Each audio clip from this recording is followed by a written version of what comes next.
अस्सलाम वालेकुम दोस्तों, एरर्स एंड सॉल्यूशन सीरीज में खुश आमदीद। इस सीरीज के अंदर हम IPS सॉफ्टवेयर के अंदर जो एरर्स आते हैं उनका सॉल्यूशन देखते हैं। अगर आपके स्टॉक की पोजीशन के अंदर बहुत ज़्यादा फर्क आ गया हो, चाहे प्लस की शक्ल में चाहे माइनस की शक्ल में, और आप ये समझते होंगे ये अनएक्सपेक्टेड इसका बिहेवियर है, तो आप इस मसले को कैसे आइडेंटिफाई कर सकते हैं।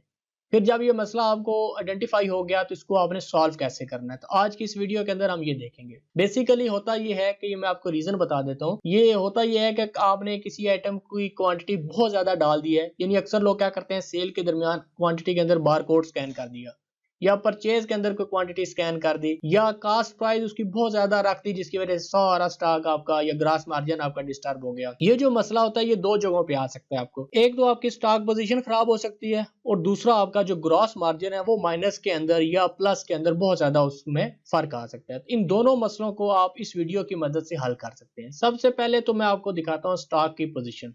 यहाँ पे अगर आप आते हैं और ओके करते हैं, अब ये 700 पेजेस हैं और एक पेज के ऊपर ऑलमोस्ट 50 आइटम्स होते हैं। अगर इस हिसाब से देखें तो ये बहुत ज्यादा आइटम्स आपको इसमें नजर आ रहे हैं। और अगर आप आखिरी पेज पे जाएंगे तो यहाँ पे आपको जो वैल्यू नजर आएगी वो अनएक्सपेक्टेड वैल्यू, मतलब ये वैल्यू हो नहीं सकती, माइनस के अंदर स्टॉक किसी सूरत भी हो नहीं सकता। अब इसकी वजह यह है कि कोई ना कोई आइटम आपका इसके अंदर किसी की एंट्री गलत पड़ी हुई है। तो आपने इसको कैसे आइडेंटिफाई करना है, इसके लिए आपने जाना है जी, PSP का बटन है यहाँ पे, और अगर आप F7 में भी देखें तो यहाँ पे भी आपको PSP का बटन नजर आ जाएगा। इसके अंदर आपने करना क्या है, आपने शो का बटन दबाना है। अब नंबर 1 के ऊपर तो आपने ये देखना है कि कौन सा आइटम है जिसका स्टॉक आपको अनएक्सपेक्टेड स्टॉक नजर आ रहा है। उसके लिए आपने दबाना है यहाँ से ये वाला बटन। जब ये वाला बटन आप दबाएंगे सिस्टम आपको बता देगा कि ये वो आइटम है जिसका बहुत ज्यादा स्टॉक पड़ा हुआ आपका। और अगर आपका कास्ट प्राइस का यहाँ से आपको बिल्कुल नॉर्मल लग रहा है कि कोई ऐसा नहीं है, तो फिर आपने क्या करना है, यहाँ से कास्ट प्राइस का बटन दबा देना है, और इस तरह आपने जो सबसे कम प्राइस है और सबसे ज्यादा प्राइस आपके पास आ जाएगी। इसी तरह अगर आप सेल प्राइस की सेटिंग करेंगे, ये बेसिकली सेटिंग हो रही है ये देखने के लिए किसी आइटम में मसला है। अब हम इन तीनों में से जो हमें मसला नजर आया वो मसला हमें इस आइटम का नजर आया। हम यहाँ पे आते हैं, इस आइटम को कॉपी कर लेते हैं, ये आइटम आ गया। हम इसकी आ जाते हैं जी यहाँ पे आइटम फाइल के अंदर आ जाते हैं। ये मैं सिर्फ आपको डिटेल में समझाने का मकसद ये है कि ताकि ये चीज आप खुद कर सकें। अगर आप कहते हैं कि यार ये कोई और कर देगा, उसके पास भी कोई ऐसा फार्मूला नहीं है वो एकदम से इस चीज को पकड़ ले, वो भी इसी प्रोसेस से गुजर के ही इस आइटम तक पहुंचेगा। तो बजाय इसके कि आप किसी को चार्जेस दें ताकि ये मसला आपको सॉल्व कर दे, तो आप खुद भी ये कर सकते हैं। क्योंकि एंट्री की मिस्टेक हुई होती है या सेल के लेवल पे हुई होगी या परचेज के लेवल पे। अब यहाँ पे हमें ये पता चल गया कि ये आइटम हमारा गड़बड़ कर रहा है। अगर आपके पास लेटेस्ट वर्जन है तो आप यहाँ से QSL का बटन दबाएं, और इसके बाद आप यहाँ से डिटेल का बटन दबा सकते हैं। डिटेल के अंदर अगर आप तो ज्यादा ये नहीं एंट्री ज्यादा लग रही है तो आप सीवी डिटेल का बटन दबाएं। इसके अंदर अगर आप देखेंगे तो यहाँ पे आपको क्वांटिटी पे क्लिक कर लें, ये आपके पास आ गया, आइटम आ गया, इसमें ये सेल हुआ है। अब सेल तो ये हुआ है आपका आइटम, इसमें डेट आ गई 12/31 को ये आइटम सेल हुआ है यहाँ पे, और ये इसकी पोजीशन है, ये आ गया। अगर आपके पास ये लेटेस्ट वाला वर्जन नहीं है, ये जिसके अंदर QSL की टैब नहीं आ रहा, फिर आप क्या करेंगे, आप यहाँ से जाएंगे रिपोर्ट्स के अंदर, स्टॉक पोजीशन के अंदर, और क्वांटिटी स्टॉक लेजर के अंदर। यहाँ पे आपने कोड देना है, इसका स्टार्टिंग में भी यही कोड देना है और एंडिंग में इसका यही कोड देना है। उसके बाद आपको पता हो कि मेरा ये स्टॉक कब से खराब हुआ है। मिसाल के तौर पर मुझे ये पता है कि यार ये हमारा जो स्टॉक था वो 25 दिसंबर 2012 से ठीक था, उसके बाद मसला, तो मैंने स्टार्टिंग डेट ही वही कर देनी है ताकि मेरे पास रिकॉर्ड कम आए। मैंने कास्ट प्राइस का बटन दबाना है, ओके करना है, और इसके बाद मैं ये देख लूंगा कि कहाँ पे मिस्टेक हुई है। अब यहाँ पे मैं आ गया। अब इसके अंदर से इसने बता दिया कि ये वो आइटम है जिसके अंदर स्टॉक की बहुत ज्यादा वैल्यू थी, और ये 31/12/2012 का। अब ये एक चीज मेरे पास डेट भी आ गई और ये आइटम कोड भी आ गया।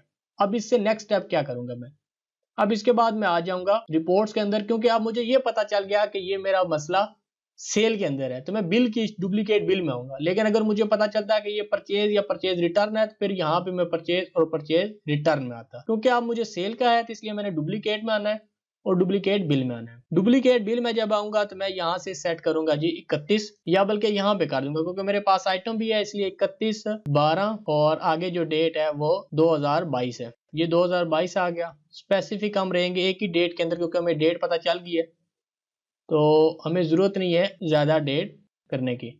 इसके बाद ये जो आइटम है ये हमने पेस्ट कर दिया। इसके अंदर अब जो हमें मसला लग रहा है किस बिल के अंदर लग रहा है जी, वो हमें लग रहा है अब ये इसके बिल बने 31 को। अब यहाँ पे बज़ाहिर आपको लगेगा कि ये आइटम बिल्कुल ठीक है, क्योंकि इसकी मसला कास्ट प्राइस का था। तो हम इसको क्या करेंगे, हम इसके ऊपर डबल क्लिक करेंगे। जब हम डबल क्लिक करेंगे तो हमें इसकी क्वांटिटी में यहाँ पे इशू नहीं है, ये ओके है। इसके बाद हमने इस पे क्लिक किया, यहाँ पे इसकी क्वांटिटी आपको ठीक नज़र आ रही है, इसको भी छोड़ देते हैं। इसके बाद ये वाला बिल है, इसके अंदर हम देखते हैं यहाँ पे हमारे पास इसकी भी जो क्वांटिटी है वो भी ऑलमोस्ट ठीक है। इसके बाद हम ये देखते हैं इसकी क्वांटिटी भी हमारे पास ऑलमोस्ट ठीक है, इसमें भी कोई इशू हमें नहीं लग रहा। हम यहाँ पे आते हैं नीचे, ये आइटम है हमारे पास मेरे ख्याल में। अब ये वो मेरे ख्याल में ये वो बिल था या जो चीज़ थी जिसके अंदर ये एंट्री गलत हुई है। हम क्या करेंगे, इसको क्रॉस करेंगे, इसी के ऊपर हम F12 की प्रेस करेंगे। हम पासवर्ड डालेंगे यहाँ पे और ओके कर देंगे। ये हमारे पास डिलीट हो गया। अब हम आ जाते हैं वापस पोस्टिंग के ऊपर, पोस्टिंग रन करते हैं। एक चीज़ ध्यान में रखिएगा कि इस बिल को डिलीट करने के अलावा आपके पास कोई ऑप्शन नहीं है, क्योंकि अगर आप इस बिल को और कुछ करने की कोशिश करेंगे तो आपके लिए ज़्यादा परेशानी बनेगी। तो सबसे आसान तरीका यही है कि आप उस बिल को डिलीट कर दें। ये आ गया जी। इसके बाद F7 करते हैं, हम शो का बटन दबाते हैं, ओके करते हैं और अब हम आखिरी पेज पे चले जाते हैं। अब आप देखिएगा हमारी जो स्टॉक की वैल्यू है वो अब सेट हो गई है, मतलब जो होनी चाहिए तो उस हिसाब से वो नज़र आ रही है। उम्मीद है दोस्तों कि मेरी ये आपको वीडियो पसंद आई होगी। कमेंट्स के अंदर ज़रूर इसका इज़हार कीजिएगा। अल्लाह आपका आमीन नासिर हो। अल्लाह हाफिज़।